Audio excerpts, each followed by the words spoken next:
Probabilité et loi binomiale. Partie 1. Épreuve et schéma de Bernoulli. Une épreuve de Bernoulli est une expérience aléatoire n'ayant que deux issues possibles. On notera pour la suite du cours S et E, les deux issues possibles, E étant l'événement contraire de S. La répétition de n épreuves de Bernoulli indépendantes, n étant un entier différent de 0, est appelée schéma de Bernoulli. Exemple 1. Pour un jeu télévisé, on utilise un jeu de 32 cartes et le participant doit tirer une carte au hasard. S'il obtient un as, il a gagné, sinon il a perdu. Après chaque tirage, on remet la carte dans le paquet, on mélange le jeu de 32 cartes. Pendant l'émission, on fait jouer donc 3 joueurs successivement. Quel est le schéma de Bernoulli correspondant à ce jeu? La première étape consiste à identifier l'épreuve répétée et les issues possibles. Vérifier que celles-ci sont indépendantes, c'est le cas d'un tirage avec remise par exemple, puisqu'on revient dans la situation de départ après chaque tirage. Déterminer le nombre de répétitions effectuées et conclure. On considère donc l'expérience aléatoire consistant à tirer une carte au hasard. Attention donc à ne pas confondre l'expérience et le résultat. L'expérience, c'est tirer une carte au hasard et les issues possibles sont donc le joueur a gagné s'il a obtenu un as ou bien le joueur a perdu s'il a obtenu une autre carte. Il s'agit donc bien d'une épreuve de Bernoulli, il n'y a que deux issues possibles. On remet la carte et on mélange après chaque tirage, dont chaque épreuve est indépendante des précédentes. Ce sont des tirages successifs avec remise. On revient dans la situation de départ après chaque tirage. On répète cette épreuve 3 fois successivement, de manière indépendante. Il s'agit donc bien d'un schéma de Bernoulli. Petit 2, loi binomiale. Si x est la variable aléatoire qui donne le nombre de succès obtenus dans un schéma de Bernoulli, la loi de probabilité de x est appelée loi binomiale.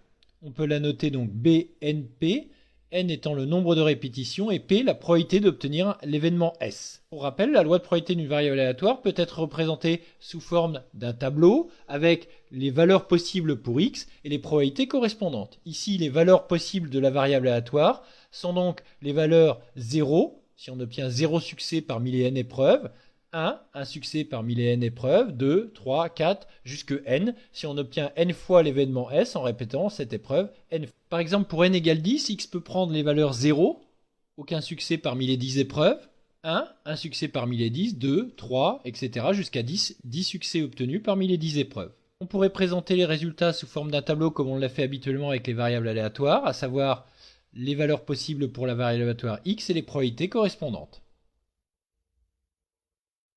Si on reprend l'exemple du jeu télévisé, construire un arbre pondéré correspondant aux différentes situations possibles, sachant qu'on a 3 candidats qui se suivent successivement pour tirer une carte, et déterminer ensuite la loi de probabilité correspondant au nombre de candidats ayant gagné parmi les 3.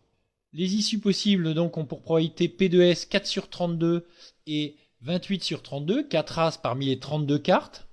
On a donc un arbre qui a cette forme-là, 3 candidats successifs, indépendants les uns des autres. Donc la probabilité que le premier gagne 0,125, que le second gagne est également la même puisque on remet la carte après le tirage, et ainsi de suite. Par exemple, la probabilité que les 3 candidats aient gagné serait 0,125 fois 0,125 fois 0,125. La probabilité que un seul candidat ait gagné, il faudrait donc identifier les parcours possibles. Il y aurait donc ce premier parcours qui correspond au premier candidat ayant gagné, ou bien ce deuxième parcours, c'est le deuxième candidat qui gagne et les 2 autres perdent, ou bien ce dernier parcours, les 2 premiers candidats perdent et le troisième gagne. Si on utilise donc ce qui vient d'être fait, la probabilité que les 3 candidats gagnent, c'est la probabilité d'avoir 3 échecs successifs, puisque aucun des candidats ne va gagner. Ce serait donc le parcours donc 0,875 fois 0,875 fois 0,875, c'est-à-dire 0,875 puissance 3. La probabilité ensuite que un candidat ait gagné, il y a donc 3 parcours possibles, S, E, S, E, ou bien S. Pour chaque parcours, on a 0,125 fois 0,875 fois 0,875, à savoir 3 fois 0,125 fois 0,875 au carré. De la même façon, la probabilité que x soit égal à 2, c'est-à-dire que 2 candidats aient gagné, il y a encore 3 parcours possibles, succès, succès, échec, succès, échec, succès, ou bien échec, succès, succès.